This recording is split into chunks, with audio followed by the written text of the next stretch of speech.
మనందరికి ఆశ అదే కదా. మనందరి ఆశ దేవుని సంతోషపెట్టాలి. మనందరి కోరిక అవాంఛ దేవుని కనపరచాలి. అనేక సార్లు అంటాం, దేవా నన్ను వాడుకో ప్రభా అంటాం. అనేక సార్లు అంటాం, దేవా నా జీవితంలో నీ నామం మహిమపరచబడాలి ప్రభా అంటాం. అనేక సార్లు అంటాం, దేవా నా జీవితాన్ని హెచ్చించేవా నీ నామ మహిమార్థమై. దేవునికి అసహ్యమైనవి 6 అసహ్యమో, 7 ఆయనకు హేయములు. 7 హేయమంట. మీ జీవితంలో కానీ ఇవి ఉన్నాయో చూసుకోవాలి.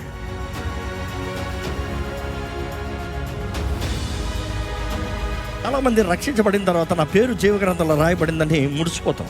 రక్షించబడిన తర్వాత నేను యేసుప్రభు వస్తున్నాడంట, సిద్ధమా అంటే నేను వెళ్ళిపోతాను, నా పేరు ఉందంట. నీ పేరు కొట్టేయకుండా చూసుకొని ప్రకటన గ్రంథంలో దేవుడు సంగతి రాస్తాడు. ఆత్మదూరంగా దేవుడు మన దగ్గర కోరేది ఫలించాలి. ఆత్మ లేకపోతే ఫలము లేదు, పరిశుద్ధాత్ముడు లేకపోతే ఫలము లేదు. ఫలించని ప్రతి కొమ్మని నరికేస్తానన్నాడు. దేవుని తీర్పు సిద్ధంగా ఉంది. ప్రతి వాడి దేహంతో జరిగించిన కార్యాలు మంచివాడిని చెడ్డవాడిని లెక్కప్ప చెప్పాలి. మోసపోగుడి దేవుడు వెక్కిరింపబడిన మనుషుడు ఏదైతే విత్తుతాడో అదే కోస్తాడు. ఈరోజు మనం జ్ఞాపకం చేసుకోవాలి, దేవుడు నాకు ఈ మీటింగ్ పెట్టిన భారం ఇదే. మనుషుడు హృదయం గురించి, మనుషుడి జీవితం గురించి. మనుషుడు ఫలించాలి, దేవుడు ఆశపడుతున్నాడని తెలియజేయబడతాడు. ఈరోజు ఫలము లేని వారమైతే దేవుడు అసహించుకుంటాడండి. దేవుడు ఒకటే అంటున్నాడు, యేసుప్రభు చెప్పిన బోధనలన్నింటిలో చూస్తాం, ఫలించని ప్రతి కొమ్మని నరికేస్తాం.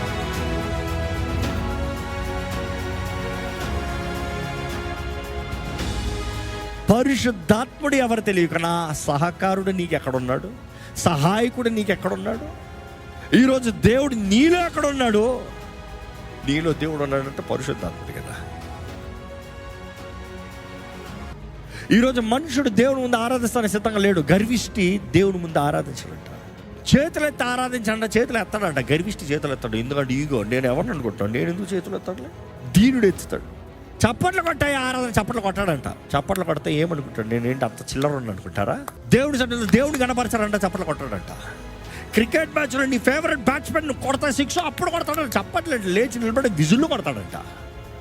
దేవుడి సన్నిధిలో ఆనందించడం ఐఎమ్ డీసెంట్, యూనో. దేవుడు అంటే నిజంగా ప్రేమ కలిగిన వాడు, దేవుని యందు ఆనందించేవాడు తన సర్వస్వముతో ఆరాధిస్తాడు.